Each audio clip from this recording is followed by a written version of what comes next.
Para você, ô Simões? Ô Romano, a verdade é que assim, o mercado brasileiro ele é muito carente de treinadores, né? Tá muito fechado. Né? Ele é muito carente de treinadores. A gente não vive mais a realidade dos anos 80, dos anos 90, até o início desse século, quando um clube demitia um treinador ou trocava um treinador e tinha opções, né? Não tem, tá? O Renato Gaúcho, eu concordo com a Nath, ele tem prós e contras, né? Eu acho que o Renato é um caso também de que em determinados momentos o personagem superou o profissional e tomara que ele deixe isso de lado e aproveite essa oportunidade no Cruzeiro. Ele tem um conhecimento grande de vários jogadores, claro que todo treinador de futebol, né? Os caras vivem disso, eles têm conhecimento, mas eu tô dizendo a fundo e mesmo relação, né? A gente não pode esquecer, por exemplo, o Wallace era o volante daquele Grêmio, campeão da Copa do Brasil de 2016. Sim. Né? O Matheus Henrique surgiu sob o comando dele.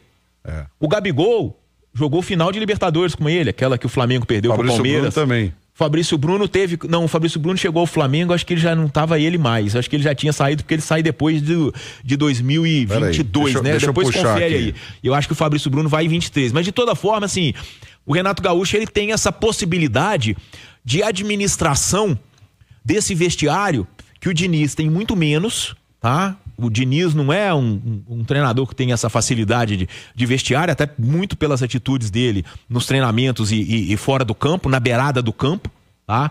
E o Renato, ele vai ter um papel muito importante nisso. Por quê? Porque a gente percebe claramente que o Cruzeiro está vivendo um movimento também de quem já estava meio enciumado com quem chegou. E isso é inevitável. Tá? Até porque chegaram jogadores do tamanho do Gabigol e do Dudu, por exemplo, né? Mas a gente percebe essa questão do Matheus Pereira, esse joguinho do Matheus Pereira, a gente vê o William e Marlon, dois caras que foram pilares do time desde que chegou a Série A do Campeonato Brasileiro, vivendo momentos muito ruins. Eu acho que não é só questão técnica, tá? Então que o Renato Gaúcho possa ajudar a corrigir essa rota. Agora, os erros do futebol do Cruzeiro tem que ter acabado, né? Porque eles estão acontecendo em série. Eles estão acontecendo em série. Os erros no futebol do Cruzeiro estão acontecendo em série e não dá pra ser assim. Não dá pra ser assim. Até porque futebol não é saco sem fundo, né? Dinheiro não nasce em árvore. Dinheiro não nasce em árvore. E não aceita desaforo. Não é capim. Então os erros do futebol do Cruzeiro tem que cessar agora. Porque eles estão acontecendo em série, desde o ano passado. Então que o clube também faça uma reflexão e um fechamento, tá? E um fechamento para poder ter mais tranquilidade para tentar engrenar na temporada, porque isso ainda não aconteceu. Porque também aquele discurso do Diniz de Sadá, nós fizemos um bom jogo contra o São Paulo, contra o clássico contra o Atlético. O Atlético tinha uma semana de treino, os caras estavam andando em campo porque não tinha nem treinar direito.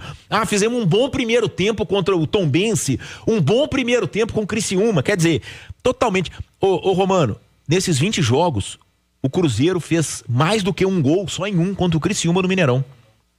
Ou o Cruzeiro fez um gol ou não fez nenhum. Isso quer dizer, a média de gols do Cruzeiro com o Fernando Diniz é abaixo de 1 por jogo. É verdade. O Cruzeiro fez 2 gols em um jogo em 20 com o Fernando Diniz. No Criciúma, que caiu pra Série B. Mesmo assim, no segundo tempo, tomou um sufocaço e por pouco eles não empatam. Então, quer dizer, foi um desastre absoluto, tá? Agora o Cruzeiro precisa entrar no trilho. E esse entrar no trilho é o comando do futebol também, porque tá errando demais, né? Ô, Romano. Só pra não perder o fio da meada aqui, Nath, só um instantinho. É porque você falou sobre eu falei o Fabrício Bruno, mas o Renato esteve no Flamengo em 21 e ele chegou em 22.